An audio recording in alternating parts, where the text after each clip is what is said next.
¿De Afganistán? ¿Y eso exactamente dónde está? ¿En otro planeta? Cuando María supo que el hombre del que se estaba enamorando perdidamente, como una auténtica colegiala, había nacido en un país llamado Afganistán, no pudo parar de reír y de hacer bromas sobre la localización de aquel reino del que nada había oído hablar hasta ese momento. Era una risa nerviosa, floja, que ella misma hubiese definido de estúpida, de no ser porque la sabía fruto de la fuerte atracción que sentía hacia Nasrad a las pocas horas de conocerle. ¿Sabes qué, Nasrad? No sé nada de tu país. No sé en qué parte del mundo está, ni de qué vive, ni qué coméis, cantáis o bailáis en vuestras fiestas. Pero no me importa nada. De hecho, me gusta, porque tú me gustas mucho, y no necesito saber más.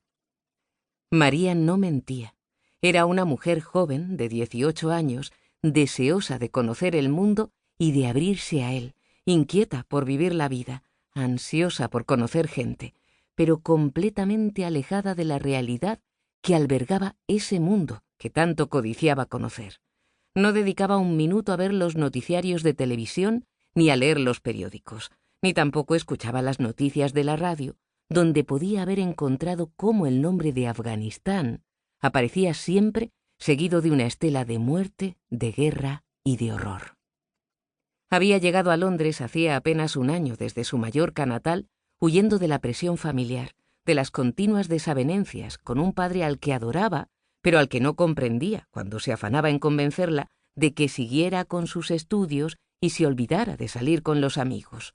Los consejos de su padre, viudo desde que María cumplió los 2 años, eran interpretados a su entender como regañinas injustas y desproporcionadas. Atrás quedaba una época adolescente de excesos, de malas compañías y de extraños comportamientos. En Mallorca quedaba su familia, ante la que se mostraba impaciente por demostrar algún día que ella era capaz de vivir por sus propios medios, que no necesitaba ayuda de nadie y que su recién estrenada mayoría de edad le daba el derecho, que siempre había anhelado, para poder decidir dónde, cómo y con quién ir por la vida. María no había tenido tiempo de escuchar las estremecedoras historias de las mujeres en Afganistán, cómo morían a diario apedreadas por no haberse tapado el rostro lo suficiente, cómo encontraban la muerte en cualquier esquina de la ciudad por haber salido de casa sin la compañía de un varón.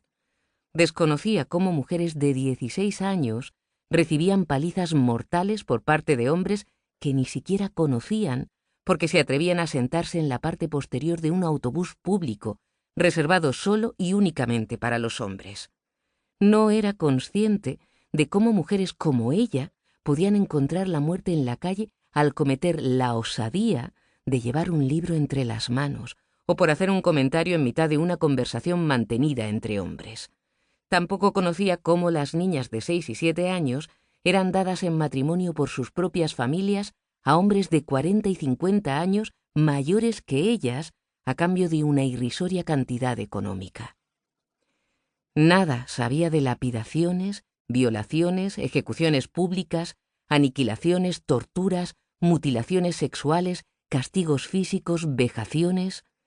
La ignorancia y el desconocimiento abonaban la desgracia y el dolor de lo que en Afganistán sucedía y sigue sucediendo.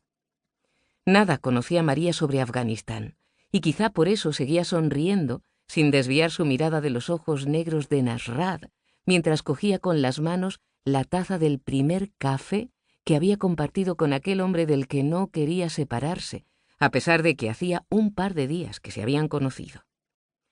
Había sucedido en las oficinas de la empresa de trabajo temporal en la que ambos estaban contratados.